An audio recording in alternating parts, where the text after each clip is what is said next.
Hi everyone, I am Kushal Vijay and this is Saj Programmer. Today we have a very special guest with us. Recently GitHub ने अपना एक्सटर्नशिप programme का application open किया. आपको बहुत सारे doubts आ रहे थे, वो सारे डाउट्स अब सॉल्व हो जाएंगे बिकॉज हमने इनवाइट किया है शेखर को, जिन्होंने GitHub एक्सटर्नशिप क्रैक करी थी, शॉर्टलिस्ट हुआ था उनका प्रपोजल एंड वो पूरी प्रोसेस से गो थ्रू भी हुए थे. तो सारे डाउट्स इस सेशन में क्लियर होने वाले हैं.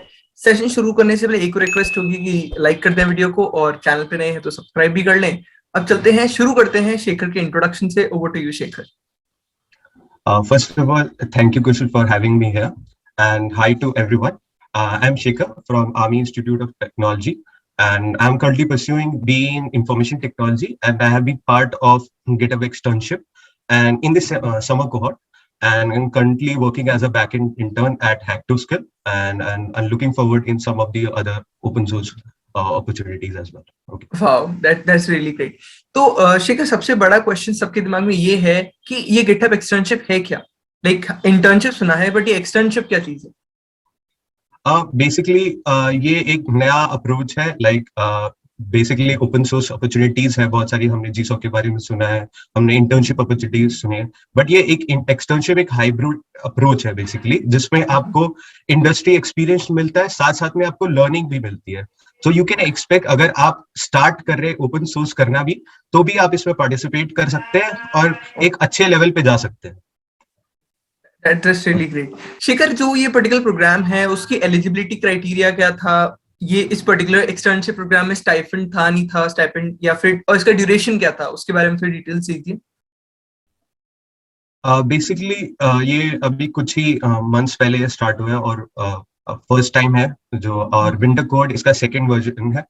एंड सेकंड फर्स्ट एलिजिबिलिटी है कि ये आपको थर्ड और फोर्थ ईयर में होना पड़ेगा इसमें क्वालिफाई करने के लिए, एंड 18 प्लस होना चाहिए आपको. Okay. And the main criteria is that कि जो whatever your college is, you should be a part of GitHub actually campus partner. So you should actually ensure कि आपका कॉलेज है कि नहीं GitHub campus partner. अगर नहीं है तो एक्चुअली आप उसके लिए एनरोल कर सकते हैं, and you will be also providing the form at the GitHub externship FAQ section. So that is the basic eligibility. And जो स्टाइपेंड एसोसिएटेड था इस इंटर्नशिप का एंड जो ड्यूरेशन था इस इंटर्नशिप का, उसके बारे में. Are you someone who is still looking for a job? तो आपको बेहतरीन सी न्यूज़ देता हूँ यार. गए वो दिन जब कंपनीज आपका कॉलेज ईयर देखकर, आपकी ब्रांच देखकर या आपका एक्सपीरियंस देखकर आपको जॉब देती थी.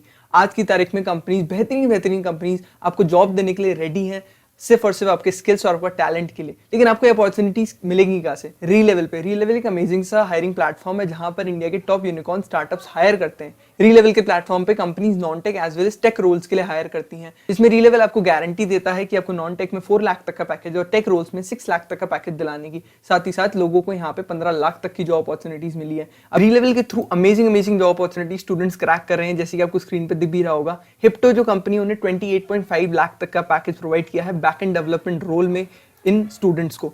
करंटली बहुत सारी कंपनीज लाइक 1mg, जो कि बहुत ही अमेजिंग सा स्टार्टअप है, is hiring for a software engineer, as well as Kuapp, which is hiring for a back-end engineer to go and apply for these tests. Relevel test के लिए register करना काफ़ी simple है. आपको सिंपल उनकी website पे जाके अपने मोबाइल नंबर के द्वारा लॉगिन करना है. उसके बाद अपनी सहूलियत के अकॉर्डिंग अपनी पर्टिकुलर टेक स्टैक को फॉलो करता हुआ टेस्ट शेड्यूल करना है, टेस्ट स्लॉट कंफर्म करना है. टेस्ट स्लॉट कंफर्म करने के बाद टेस्ट के विदिन सारे चैलेंजेस कंप्लीट करने होते हैं. फिर आपका री-लेवल स्कोर जनरेट होता है. री-लेवल स्कोर अगर आपका 700 प्लस है तो आप job opportunities, interview opportunities and amazing से स्वैग्स के लिए एलिजिबल हो जाते हैं. तो किस बात का वेट कर रहे हैं यार? Check out today, apply for the Relevel test and get your dream job now.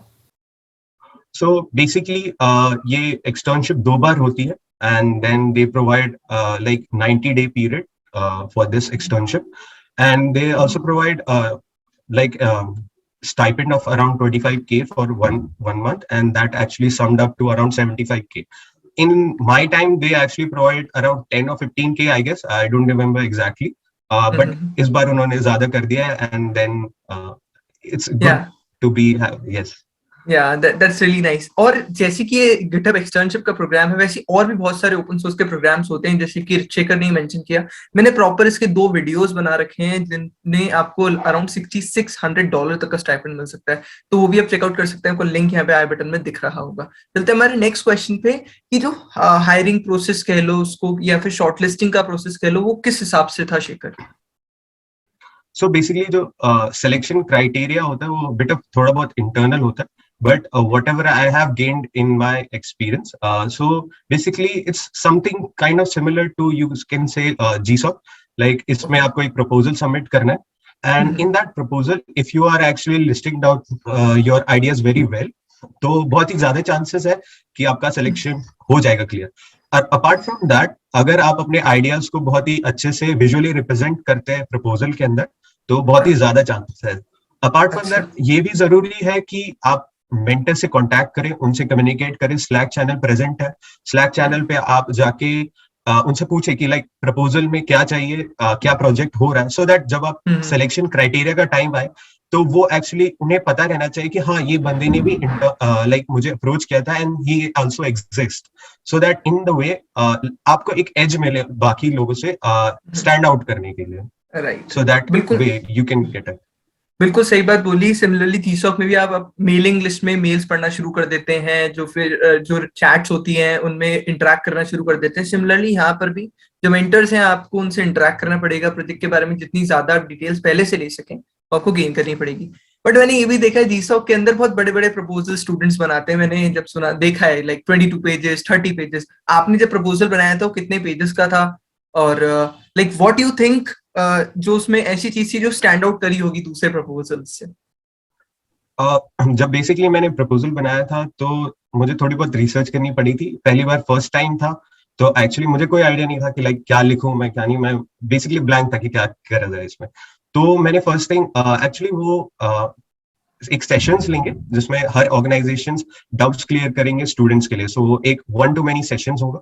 तो बेसिकली मैंने वो अटेंड करा था, and then I get to know whatever there actually what is the projects and what they want. Then फिर मैंने जब project proposal लिखना start किया, देन आई थॉट कि लाइक जो मेरी ऑर्गेनाइजेशन थी तो उन्हें एक एक्चुअली प्लेटफॉर्म क्रिएट करना था कम्युनिटी की हैकाथॉन ऑर्गेनाइज करवाने के लिए। सो मुझे थोड़ा बहुत आइडिया था। सो दैट्स व्हाई मैंने क्या किया, एक अच्छा सा विजुअल रिप्रेजेंटेशन क्रिएट किया। मैंने विमसिकल के लिए कुछ यूजर डायग्राम्स क्रिएट किए, वायरफ्रेम्स क्रिएट किए, एंड देन जितना डिटेल में हो सका, जो चीजें डिटेल में प्रोजेक्ट के बारे में जो मेरा आइडिया है, जो मैं करना चाहता हूँ एक्सटर्नशिप में, वो मैंने अपने प्रपोजल में लिखा। एंड एक्चुअली ये around I think 8 to 9 pages हो गया था ये प्रपोजल का, एंड काफी लंबा हो गया था ये चीजें। एंड देन मैंने अपने मेंटर को दिखाया था, एंड ही सेड कि लाइक इट्स ओके, लाइक इसमें कुछ और चीजें रिफाइन करनी है, but that's okay, so that this is how you actually do. Shekhar, जब तुम्हारा जो प्रपोजल था वो शॉर्टलिस्ट हो गया, उसके बाद भी कोई इंटरव्यूज या कुछ हुए थे, या डायरेक्टली आपका प्रोग्राम शुरू हो गया था? एंड प्रोग्राम के अंदर हुआ क्या, आपने काम क्या किया? सो बेसिकली सिलेक्शन क्राइटेरिया में जो हमारा प्रोसेस होता है, वो उसके अंदर एक ही प्रोसेस है। बेसिकली आपको प्रपोजल सबमिट करना है, and then they will review it, and वो फाइनल शॉर्टलिस्टेड कैंडिडेट्स निकालेंगे। उसके बाद एक और राउंड होता है जिसमें आपको इंटरैक्ट करना होता है वेरियस मेंटर्स के साथ। मेंटर फेज होता है जो लास्ट टाइम था, आई डोंट नो इस बार है कि नहीं, बट उस फेज में बेसिकली आपको इंटरैक्ट करना है, एंड देन उसके बाद आपकी फाइनल लिस्ट आएगी। सो इंटरैक्शन पीरियड जस्ट एक इस तरीके से कि आपको अपने मेंटर को बेसिकली ये प्रूव करना है कि लाइक आप ये कर सकते हैं। लाइक आपने प्रपोजल दिया है and you are selected, maybe around 10 student select हुए पहले राउंड में, and then they think like हाँ कि लाइक ये 6 स्टूडेंट्स कर सकते हैं एंड ये 4 स्टूडेंट नहीं कर पाएंगे। सो आपको प्रूव करना है कि मेरी लाइक स्किल्स हैं जो मैं कर सकता हूँ।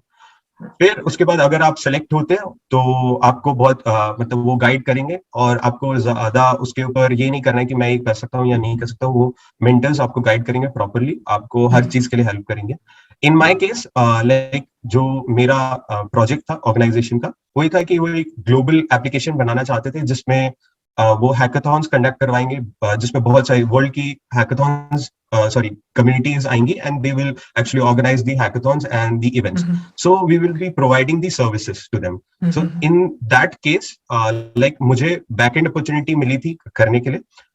मैंने mostly APIs पे work किया है and all these architecture because they were actually in the starting phase of the actually the project. So बहुत सारी डाइवर्स चीजें करने को मिली। लाइक मुझे डेटाबेस के साथ उन्हें स्कीमा डिजाइन करना पड़ा, देन एपीआई फ्रेम जो बेसिकली एपीआई डिजाइन करनी पड़ी। फिर उसके बाद जो मेरा मेन एक्चुअली जो पार्ट था कोड पुश जो मैंने किया था, वो ये था कि like Redis based leader board application बनाया था, जिसमें as a real time application था। So basically it was working in over 1 time complexity.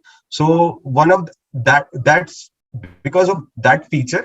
उस like mentor ने मुझे approach किया कि like did you want to work with us in our organization, like तुम internship के लिए सोच रहे हो कि नहीं? And then I said yes, like I wanted to extend this externship. So there अगर हम अपना 100% देंगे, then they wanted us to continue further. So that's it. Definitely बहुत ही अमेजिंग सा आपने पॉइंट बताया। अगर हम अपना 100% देंगे और कुछ यूनिक करते हैं तो अपॉर्चुनिटीज ऑटोमेटिकली हमें बहुत सारी मिल जाती हैं। आपको इस एक्सटर्नशिप के बाद कुछ करियर अपॉर्चुनिटीज मिलती हैं कि, तो आई गेस स्टूडेंट्स का ये क्वेश्चन भी क्लियर हो गया होगा कि हाँ मिलती हैं, जरूर मिलती हैं। अगर आपका काम अच्छा है तो आपके लिए बहुत सारी फील्ड्स खुल जाती हैं। शेखर, कुछ ऐसे रिसोर्सेज जो आपने यूज करे हो प्रपोजल बनाने के लिए, उसके बारे में थोड़ा बताइए। So basically, in case of building a proposal, you just have to use any of the simple text editor like Word or any of the things. Apart from that, you can use any of the prototyping tool like Whimsical and all these things to give a video, you can say a graphical representation of your idea into your proposal. So any of the wireframing tools would be good to do so. That's it. All you have to do. और हम हमारी reference के लिए previous proposals देख सकते हैं, वो कहीं पब्लिकली अवेलेबल है? यस, वेरियस ऑर्गेनाइजेशंस जो है वो ओपन सोर्स अप्रोच फॉलो करती है। लाइक आपको अपना रीडमी क्रिएट करना पड़ेगा एंड देन उसके अंदर पुश करना पड़ेगा, और जब आप पुश करोगे तो आप पुराने प्रपोजल्स देख सकते हो। तो जब मैं एक ऑर्गेनाइजेशन के लिए काम कर रहा था तो मैंने कुछ पुराने प्रपोजल देखे and then I was thinking like हाँ ये आइडिया भी कर सकते हैं, ये भी कर सकते हैं। सबके प्रपोजल बहुत अच्छे थे, तो आप ये अप्रोच भी फॉलो कर सकते हैं। बट कुछ ऑर्गेनाइजेशंस प्रपोजल शो नहीं करती है बाकी स्टूडेंट्स का, तो उन केस में थोड़ा डिफरेंट हो जाता है अप्रोच, ये सारी चीजें। मैं कोशिश करूंगा कि जो प्रपोजल्स की लिंक्स मुझे मिल पाएंगी मैं वो शेयर कर दूंगा डिस्क्रिप्शन में। साथ ही साथ जो बाकी ऑर्गेनाइजेशन के प्रोजेक्ट्स होंगे, आपने बहुत लोगों से इंटरेक्ट किया होगा, तो और कैसे कैसे प्रोजेक्ट्स थे जो एक्सटर्नशिप में इन्वॉल्व थे? So basically, there are various different kinds of projects from various different domains. Like you will be getting projects from machine learning, DevOps. There were also projects on GitHub Actions, तो आपको उसके साथ work करने को मिलेगा. There were some projects on actually full stack development. Mine project was basically on Mohan Stack, you can say. So even in case of Mohan Stack, you will be having basically a lot of competition. But in case of some rare tech stack, or you can say new tech stack, in that case you will be having a great opportunity, तो आपको उसके अंदर apply करना चाहिए.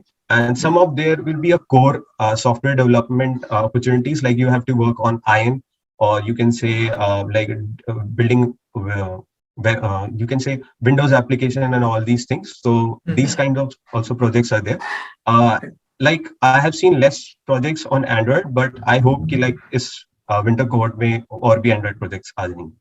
Okay, सो चलते last question पे। Important tips जो कि आपको हेल्प करेगी दूसरों पे एज पाने में, और अपना जो पर्टिकुलर ये प्रोसेस है और जो भी आपका ड्यूरेशन रहेगा एक्सटर्नशिप का, उसमें स्टैंड आउट कर सके और आपको फ्यूचर अपॉर्चुनिटीज बहुत मिलेंगी, तो उसके लिए कुछ इंपॉर्टेंट टिप्स बताइए Shekhar. So basically, in GitHub externship, there's you can say a period in which they will be conducting a video session with every organization, and they will giving a mentorship to every student, like what are their doubts and what their actually feedback regarding what they wanted to know. So in that session, you can just go to that session and ask like जो मैंने किया था, मैंने पूछा था कि इस Mohan Stack application what you wanted, like आपको क्या चाहिए इस stack में, क्या आप चाहते हो कि मैं ये front end create करूँ या cron jobs create करूँ, या इसका architecture हम different कर सकते हैं या नहीं। So like वो बहुत ज्यादा excited होते कि like उनसे कोई question पूछे, and then they wanted to know कि like ये बंदा actually में जानना चाहता है, तो आप वहां जा सकते हैं एंड देन आप स्टैंड आउट कर सकते हैं उन लोगों के सामने, and even you can get some inside information कि लाइक हाँ इस प्रोजेक्ट्स में वो ये चीजें सोच रहे हैं कि लाइक हम ऐसे बंदे लेंगे या जो ऐसा चीजें कर रहे हैं, तो आप उस सेशंस में स्टैंड आउट कर सकते हो और जितनी मोस्ट इंफॉर्मेशन है वो एक्सट्रैक्ट कर सकते हो उस सेशन से। काफी अमेजिंग बातें शेयर करी अभी तक शेखर ने। उनका जो पूरा प्रोजेक्ट का रिपोर्ट था जो उन्होंने प्रिपेयर किया by the end of the externship, वो आपको डिस्क्रिप्शन में मिल जाएगा। उनकी गिटहब आईडी मिल जाएगी। आप देख सकते हैं कितने अमेजिंग प्रोजेक्ट्स उन्होंने बना रखे हैं, उन्हें वहां भी फॉलो कर सकते हैं। आप लिंक्डइन पे भी कनेक्ट कर सकते हैं शेखर के साथ, उनकी लिंक्डइन आईडी आपको डिस्क्रिप्शन में मिल जाएगी। और भी आपके कोई क्वेश्चंस रह गए हैं तो प्लीज कमेंट करके मुझे बताइए, मैं शेखर से डायरेक्टली पूछ लूंगा, या फिर आप भी डायरेक्टली उन्हें रीच आउट कर सकते हैं। बहुत अच्छा लगा शेखर आपसे बात करके, and all the best for your endeavours ahead. Thank you Kaushal.